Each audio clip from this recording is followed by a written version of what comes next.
Gavin Newsom is called out by Meet the Press for an investigation that seems like finger pointing to distract from his ineptitude. Again, I want you to look here at Gavin Newsom's insane meltdown with this rehearsed interview, but still, a lot of people notice that he's been fired from California. He knows it. He's trying to run for president in 2028, which we already know, which is why he's trying to control the narrative so bad. But this interview is a complete meltdown. Take a listen. You've also called for an independent investigation into the issues around water supply that we've seen. What are the questions that you're hoping to answer? The same ones you're asking, same ones that people when I'm in the streets are asking, yelling about. What the hell happened? What happened to the water system? Was it, and by the way, was it just overwhelm that you had so much that was used, we drew it down? Was it pipes? Was it electricity? It was a combination of pipes, electricities, and pumps. What was that drawdown impossible because you lost 7,000+ structures right here anyway, and every single structure we lost had a pipe that was leaking, and we'd have lost that water pressure anyway. Did it contribute in any way to our inability to fight the fire, or were 99-mile-an-hour winds determinative and there was really no firefight that could have been more meaningful? So all of us want to know those answers, and I just don't want to wait because people are asking me. I want to know those facts. I want them objectively determined, and that the chips fall where they may. This is not about finger pointing. You say what to people who insist that these independent investigations or calls for them? Are you passing the blame on to other people? How could it be when we're doing an independent investigation and we just want the adjudication of the facts? As I say, it's not about finger pointing. It's about answering the questions you and everybody wants answered. And I think there's a propensity to wait to answer those questions, and people want. He has absolutely no answers for this disaster that could have been avoided. Not even Meet the Press can save him right now. He knows it. On immediacy, they want response and responsiveness, and so that's the idea. Ultimately here, does the buck stop with you? I mean, you're governor of California. You might as well be the mayor of California. We're all in this together. We're all better off. We're all better off. We're all better off. And we're working together to take care of people and to make sure people are supported. We're empathetic. And we're here not just in the immediacy of the crisis, but we're here after the crisis, as opposed to creating a crisis in the middle of this by trying to divide people and play political, take cheap political shots. Do you have faith in Los Angeles Mayor Karen Bass? I have absolute faith in our community. I have faith in our leaders. I have the faith of our. He has no faith in her. No faith in Karen Bass. Capacity to work together. President-elect Trump has blamed you for this crisis. He called you incompetent. What's your response? Well, I called for him to come out, take a look for himself. We want to do it in the spirit of an open hand, not a closed fist. He's the president-elect. I respect the office. We have a president of the United States that within 36 hours provided a major disaster declaration over a text. We had support from the president of the United States, Joe Biden, with 100% reimbursement, all the resources you could hope for or imagine, constant communication. I'd like to extend that to the president-elect. I don't know what he's referring to when he talks about the Delta smelt and reservoirs. The reservoirs are completely full, the state reservoirs here in Southern California. That mis and disinformation, I don't think advantages or aids any of us. Responding to Donald Trump's insults, we would spend another month. I'm very familiar with them. Every elected official that he disagrees with, very familiar with them. We do know, though, from reporting here locally that one reservoir that serves the Palisades was not full. And that. Oh, did he just get a fact check? It's exactly what triggered my desire to get the investigation. So now there has to be an investigation because you were wrong. You just got caught lying right now. Understand what was happening with that local reservoir. That was not a state system reservoir, which the president-elect was referring to as it relates to the Delta and somehow connecting the Delta smelt to this fire, which is inexcusable because it's inaccurate, also incomprehensible to anyone that understands. He's trying to save himself because he knows that he's going to run for president. We know that he's going to run for president, but this might be over for Gavin Newsom. That was an insane meltdown of that. He was yapping, yap. Nothing really making sense.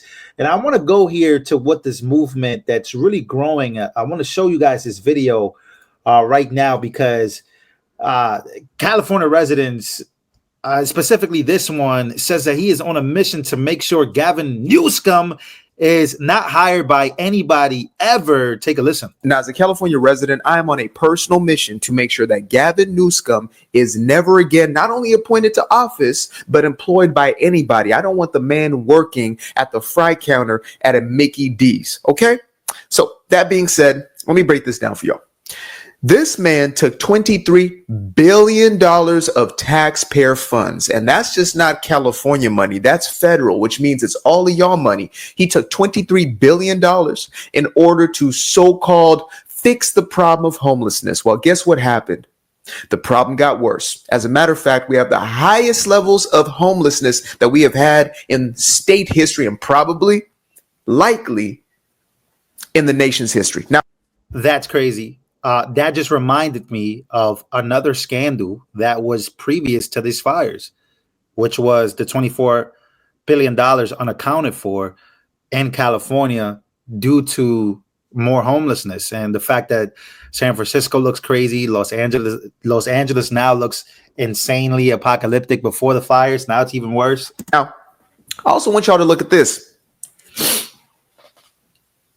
$2.6 billion was given over to none other than quote unquote migrants, aka individuals who are here illegally, to cover their health care. Now, I don't know about you and how many benefits you have received from your government, how many billions of dollars have been funneled into your own health care, but it seems that those who came here illegally are well taken care of. Y'all see that, right?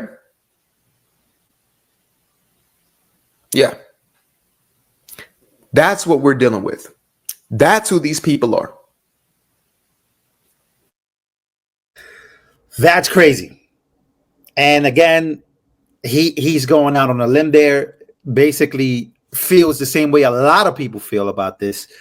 But what's so wild about this specifically is that it doesn't stop with MSNBC as they're trying to run cover for Gavin Newsom by blaming you know who. I'm not even, you guys watching this video, you guys already know who they're blaming for this. You guys know who they want to blame because they know that the blame should be going to Gavin Newsom, but that's their bench. He's in their bench. He's the next guy up. Him and Kamala Harris. Kamala Harris takes over California, which that's their plan. And then Gavin Newsom runs for president, or she becomes, some way how they want Gavin Newsom to be president and Kamala maybe to be the VP or the governor of California. So this is why you see this type of panic. Take a look at this wild segment here from MSNBC, and then we're going to get back to talking about Gavin Newsom. Take a listen. And with these fires still burning, we are facing important questions about how to mitigate and prevent disasters like this in the future. Fact is, leaders will need to confront a very complicated and challenging reality moving forward. But right now, that is not exactly what is happening. Instead, Donald Trump and his allies are injecting half-truths, misinformation, and flat-out lies in some cases in order. Oh, this is uniquely coming from MSNBC that told us that Kamala was going to win, told us that Trump was going to go to jail, and told us all these crazy lies. But this is the segment. To score a version of political points, I suppose. We saw something similar play out just this past October in the aftermath of Hurricanes Helene and Milton, when Trump repeatedly lied about FEMA spending disaster relief funds on migrants, which didn't happen. Also baselessly claiming that the Biden administration was absent and incompetent in delivering aid, despite what elected officials of both parties on the ground said. Those lies were then spread and amplified by the richest man in the world on the social media site that he owns. So I guess none of us should have been shocked this week when Elon Musk posted that the Los Angeles Fire Department prioritized DEI over saving lives and homes. That's an exact. Is there a lie there that we're supposed to be looking for? Where's the lie about FEMA? Again, this is Jen Psaki, liberals in mainstream media losing their minds over the fact that the narrative does not belong to them. The narrative belongs to the people. This is why Elon says constantly, whether you hate him or you like him or not, he says that we are the media now. We are the media. What does he mean by that? This is exactly what he means. MSNBC has to go to X and try to debunk everything that we already knew. We're watching it with our own very eyes. When we talk about DEI in California, have you seen the commercial and the ad from a fire chief? The DEI, this is DEI. I would love for that to all be bullshit. Some of it could be amplifications of BS, but when you look at DEI, you're looking at California, you're looking at the fire chief, the ad that's going viral. This is bad. It's a bad look for MSNBC. It's a bad look for NBC. It's a bad look for all of them. But they've been looking bad for a while now, which is why people don't watch them anymore. I just want to watch this real quick to show you guys what the narrative is and what they're trying to control. But speaking of somebody trying to control the narrative, which is Gavin Newsom, here's a video I want to play. And I want to leave you guys with this video right here of Tucker Carlson warning people about Gavin Newsom. This was a while back, and boy, oh boy, has it come into fruition. Roll the clip. Different things about Gavin Newsom, but one thing I know for a fact about Gavin Newsom is he has the capacity to beat a lie detector test. Gavin Newsom will say anything he needs to say, and not like Biden's not like this, actually. Whatever Biden's fault, he's not like this. Like Biden, when, he has like guilt. If he's lying to you, he gets twitchy.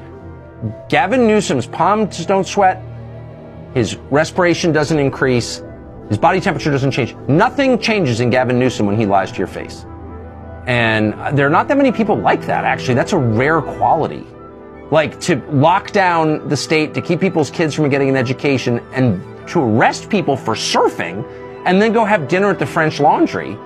Like most people couldn't do that. They'd just be like, You're saying he's a sociopath. He can lie and not care. I'm not a psychiatrist, but I don't really know the category, and I'm not going to diagnose him, but I'll just say in 50 years of being around a lot of people, I've met very few who can behave that way. Very, very few. It's a very unusual quality, and of course, it's probably useful in politics. Is he electable? Is he electable? Yeah, exactly. Are the American people going to see that the way that you see it, or?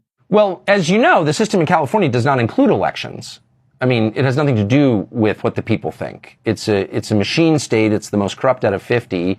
Kamala Harris was like despised by most Californians, and she, was a sitting U.S. senator. Poor Dianne Feinstein, my neighbor in Washington. I don't think she was a horrible person, just for the record, but she was non compos menis, and like she could have lived well beyond her death as a U.S. senator.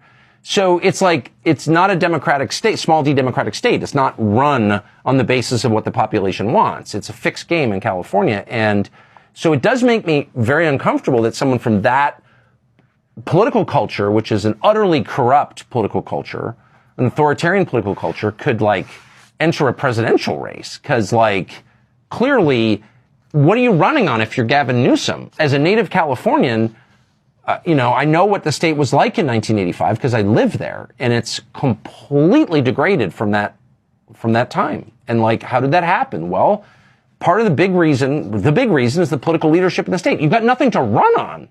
What are you running? Have you driven through LA recently? Like, seriously. So the fact that he would get in the race suggests, they think that they can win without the consent of voters. And that freaks me out.